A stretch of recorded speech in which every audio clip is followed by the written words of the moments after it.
How significant is this T-Rex discovery in all of history?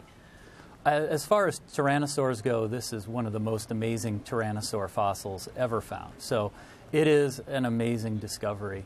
And I think that starts to distract from other parts of the story, too, where we talk about how it ended up in a criminal trial. But in fact, that criminal trial wasn't for the dinosaur.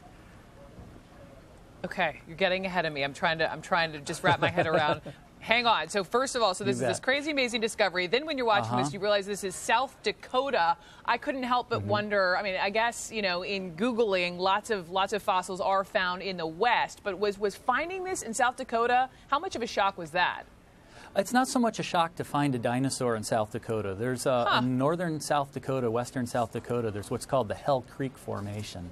And there's Triceratops, Tyrannosaurus, a lot of fossils from what's the late Cretaceous are found there. So the finding of a fossil isn't so unusual. It's how complete that fossil was really unprecedented. Just really an amazing dinosaur. So here this was, and this was federal land. And so I'm wondering where you, Scott, stand on this issue. Do you think paleontologists should be able and allowed to go into federal land to dig for these amazing discoveries?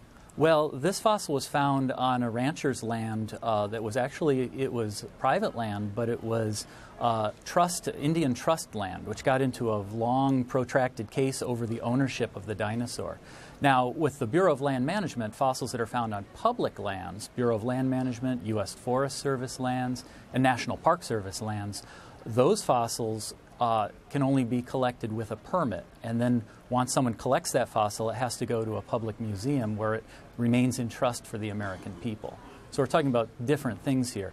But this fossil was found on a rancher's private land, but it was covered under some Indian trust law, which created a very interesting case. Which made it tricky. And then here you are, let's take this group, and it's your first day at work with the federal government. Happens to be the day that Sue, this T-Rex, is confiscated.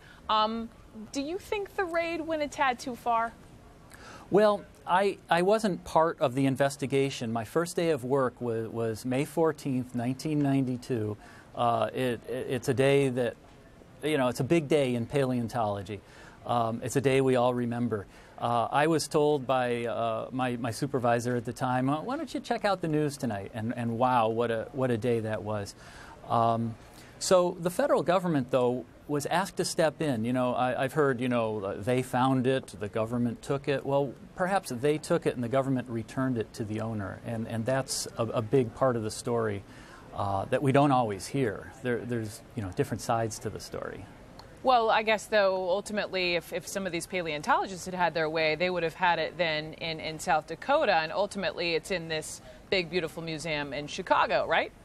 That's correct. That's correct. And there are a lot of opinions about where that dinosaur could have shown up or should have. And there is a happy ending that it is in a public museum, and the folks who found it, you know, that's a sad story for them, and I think the Dinosaur 13 really tells that part of the story very well, that they made an incredible discovery and they lost that discovery. And if you think of anyone, if you made an incredible discovery and had it taken away, that part is real. I mean, and I think it's easy for any of us to empathize with that. But it came down to a case law, and it came down to administrative law and where this dinosaur went and who owned the dinosaur.